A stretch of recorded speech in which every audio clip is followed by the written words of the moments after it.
สวัสดีค่ะเพื่อนๆสืบเนื่องมาจากคลิปที่แล้วนะคะที่นกได้มา ASMR นะคะมันฝรั่งทอดกรอบรสไทยสวีทชิลลี่นะคะวันนี้นะคะตอนนี้นะคะคลิปนี้นะคะนกก็เลยนำ Sensations ตัวเดิมนะคะของรสชาติไทยสวีทชิลลี่เหมือนเดิมนะคะแต่ว่ามันไม่เหมือนเดิมตรงไหนเอ่ยใครเห็นความแตกต่างบ้างนะคะนี่ค่ะนี่ค่ะมันไม่ใช่แผ่นๆบางๆแล้วนะคะแต่มันกลับกลายมาเป็นกลมๆนะคะอ้วนๆกลมๆแบบนี้นะคะ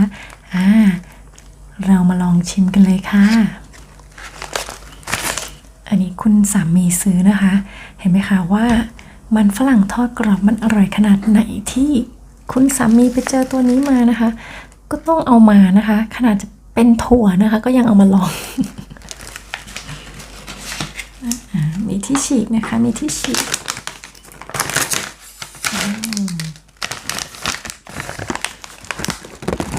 โอเคก่อนนะคะ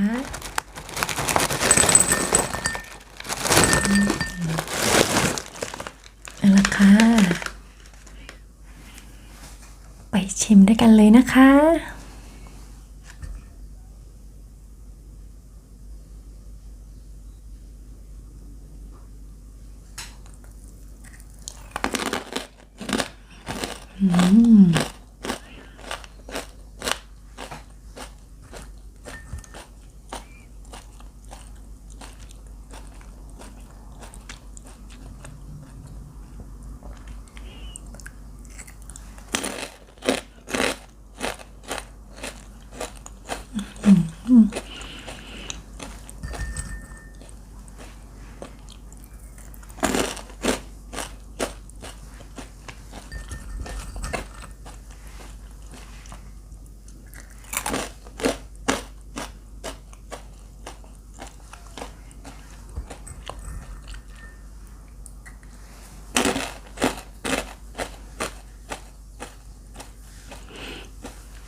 ก็จะบอกว่า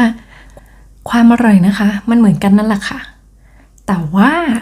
รสชาติของมันนะคะจะต่างกันนิดนึงนะคะเพราะว่าถั่วเนี่ยมีความมันนะคะแล้วมันเพิ่มความเค็มคือถ้าเป็นมันฝรั่งทอดใช่ไหมคะก็จะเผ็ดๆหวานๆนะคะก็ยังกินมันนะคะกินแบบหยุดไม่ได้นะคะแต่ว่าถั่วนี่ก็เหมือนยิ่งเข้าไปใหญ่เลยนะคะถ้าเราพูดถึงถั่วเนี่ยเราจะรู้สึกว่ามันจะมันจะแบบกินมากแล้วมันจะเลี่ยนอะไรแบบนี้นะคะแต่มันไม่เลยมันเค็มนะคะมันมีความเค็มเพิ่มขึ้นมาแล้วก็ความมันเพิ่มขึ้นมารสชาติก็มีเผ็ดเหมือนเดิมนะคะมันก็จะไม่หวานเท่ามันฝรั่งทอดกรอบนะคะซึ่งก็กินเพลินอยู่นะคะความอร่อยกับความเพลินนี่ยังอยู่เหมือนเดิมนะคะรสชาติเพิ่มเติมแค่ความเค็มแล้วก็ความมันนะคะเพราะฉะนั้นแล้วตัวนี้ก็ไม่ต่างเลยค่ะก็ยังเป็นอะไรที่ขายดีนะคะแล้วก็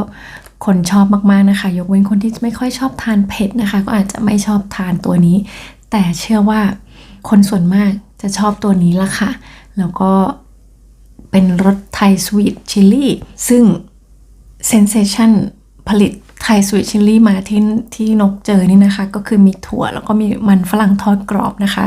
ที่นกเห็นนะคะก็มีรสชาตินี้นะคะที่นกเคยเห็นก็จะมีถั่วกับมันฝรั่งทอดกรอบนี่แหละค่ะแล้วนกยังเห็น Sensations นะคะผลิตตัวที่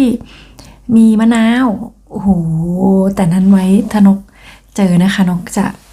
เอามาแชร์ให้ทุกคนได้เห็นคราวหน้านะคะส่วนคราวนี้นะคะก็อย่างที่บอกนะคะไทยสวีทชิลลี่รสนี้เลยนะคะที่จะมี2แบบรสอื่นเนี่ยนกยังไม่เห็นมี2แบบนะคะเห็นจะมีแต่แค่มันฝรั่งทอดกรอบอย่างเดียวแต่รสไทยสวีทชิลลี่เนี่ยมีทั้งมันฝรั่งทอดกรอบแล้วก็ถั่วด้วยนะคะโอเคเลยอะค่ะโอเคเลยก็คือมีติดบ้านไว้ตลอดเลยนะคะนกว่า2อย่างนี้นะคะมีติดบ้านไว้ที่เป็นขนมกรุบกรอบที่